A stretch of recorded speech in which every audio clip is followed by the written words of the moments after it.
नमस्कार दोस्तों, आज हम संथाल विद्रोह के बारे में जानेंगे। संथाल विद्रोह भारतीय आदिवासी समुदाय में सबसे बड़ा विद्रोह के रूप में जाना जाता है, जिसे संथाल हुल का मतलब होता है क्रांति। संथाल क्रांति संथाल हुल के नाम से जाना जाता है, जो आज वर्तमान में झारखंड राज्य है। इसके पूर्वी क्षेत्र में संथाल परगना, जो भागलपुर और राजमहल के पहाड़ियों के आसपास को क्षेत्र को कहा जाता है, जिसे दामन ए कोह के रूप में जाना जाता है। यह 1855-56 के दौरान यह घटित हुआ था और झारखंड के सबसे बड़े जनजातीय क्षेत्र के रूप में जाना जाता था। इस विद्रोह का मुख्य कारण था कि ब्रिटिश काल में स्थानीय जमींदार, सेठ साहूकार और ब्रिटिश ऑफिसर तीनों इसका शोषण करते थे। शोषण का हद हो गया था। आदिवासी के अलावा जो बाहरी लोग, जिसको दीकू कहा जाता था, दीकू का मतलब बाहरी, जिसमें सेठ साहूकार, ईस्ट इंडिया कंपनी, जो गैर आदिवासी, गैर संथाली को ही दीकू कहा जाता था। संथाल स्थानीय व्यापारी, स्थानीय जमींदारों से जब कर्ज लेते थे तो कर्ज का ब्याज 50 से लेकर 500% तक इसका ब्याज वसूलते थे। सिर्फ इतना ही नहीं, ब्याज के साथ साथ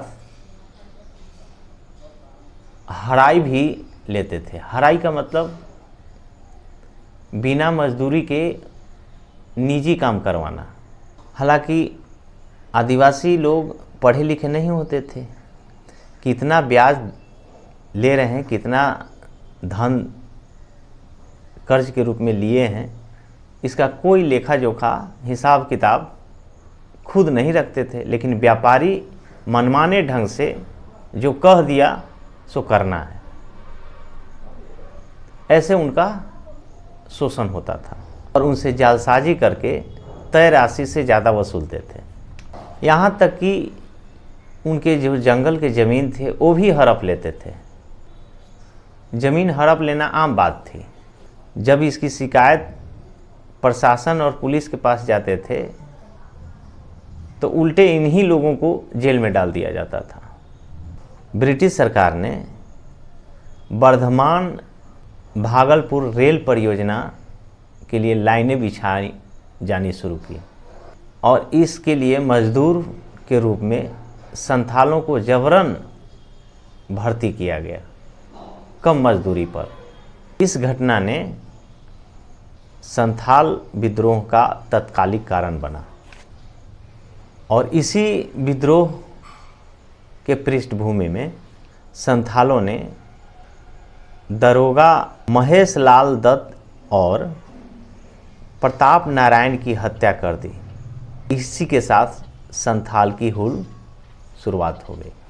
30 जून 1855 को भावनाडीह, झारखंड के उत्तरी पूर्वी क्षेत्र में, उस क्षेत्र के लगभग 400 गांवों के 6000 आदिवासी इकट्ठे हुए एक सभा की और इस सभा का मुख्य भूमिका 4 भाइयों, जिसका नाम है सिद्धू, कान्हू, चांद और भैरव, और 2 बहनें थी, फूलो और झानो, के नेतृत्व में यह सभा हुई और यह घोषणा किया गया, हरी लोगों को यहाँ से भगाना है, दीकू लोगों को, और विदेशियों का राज समाप्त कर अपना आदिवासी संस्कृति के तहत अपना राज स्थापित करना है।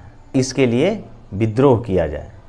सिद्धू और कान्हू ने यह घोषणा की कि देवताओं ने उन्हें निर्देश दिया है कि कि विदेशियों को भगाने के लिए सभी संथालों को एकजुट होकर के विद्रोह करना चाहिए और देवताओं ने उन्हें आदेश दिया है कि आज़ादी के लिए हथियार उठा लो। वहाँ के विद्रोहियों ने सिद्धू को राजा, कान्हू को मंत्री, चांद को प्रशासक और भैरव को सेनापति घोषित किया। इन लोगों ने ब्रिटिश दफ्तरों, सरकारी ऑफिसर के घरों, थाना, डाकघरों, अन्य ऐसे सभी जगहों पर हमला करना था, हमला शुरू कर दिया था। इन्हें वे गैर आदिवासी प्रतीक मानते थे। भागलपुर और राजमहल के बीच सारी सेवाएं ठप कर दी गई। दूसरी तरफ सरकार ने भी इस विद्रोह को कुचलने के लिए तैयार हो गया। विद्रोहग्रस्त क्षेत्रों में मार्शल लॉ लागू किया गया। सेना की 10 टुकड़ियां इन सब क्षेत्रों में भेजी गई, लेकिन संथालों ने अपने पारंपरिक हथियारों से इन्हें परास्त कर दिया। विद्रोही नेताओं को पकड़ने के लिए इनाम घोषित किया। सबसे पहले सिद्धू को पकड़ा गया, 5 दिसंबर को फांसी दे दी गई। चांद और भैरव पुलिस की गोली से मारे गए और अंततः कान्हू को भी पकड़ लिया गया और उन्हें 23 फरवरी 1856 को फांसी दे दी गई। इस विद्रोह का दमन कर दिया गया। विद्रोह को दमन करने का नेतृत्व करता थे अंग्रेज अधिकारी। उनके नाम general Lloyd, lieutenant Thomson, Reid तथा कैप्टन अलेक्जेंडर।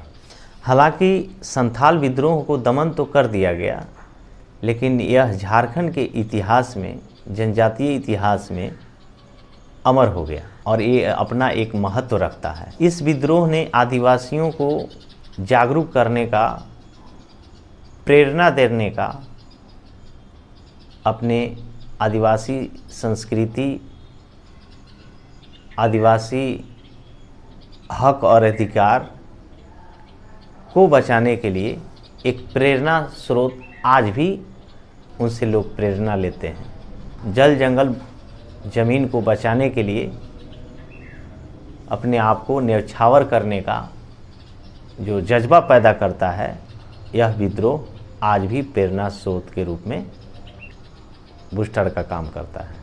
इसके परिणाम स्वरूप सरकार ने संथाली लोगों के लिए संथाल परगना बनाकर शांति स्थापित की।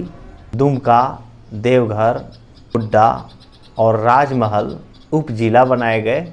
इस क्षेत्र को निषिद्ध क्षेत्र के रूप में चिन्हित किया गया, मतलब रेगुलेटिंग एरिया। और यह भी घोषणा किया गया कि इस क्षेत्र में बाहरी लोग प्रवेश नहीं कर सकते हैं, जो कि आदिवासियों की एक प्रमुख मांग थी। जॉर्ज यूल के नेतृत्व में नया पुलिस कानून बनाया गया और आगे चलकर संथाल परगना काश्तकारी अधिनियम SPT एक्ट पारित किया गया, ताकि जनजाति भूमि के हस्तांतरण पर रोक लगाई जा सके। और उसी कानून के तहत जनजातीय क्षेत्र में गैर आदिवासी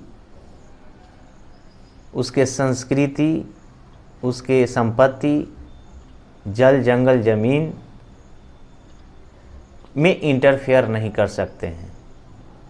वो अपने संस्कृति के और समुदायों के द्वारा शासित होंगे, यह उनको अधिकार दिया गया। कार्ल मार्क्स ने इसे संथाल हुल को भारत का प्रथम स्वतंत्रता संग्राम कहा है, प्रथम जन क्रांति की संज्ञा दी है और इसकी चर्चा अपने बहुचर्चित पुस्तक दास कैपिटल में भी की है।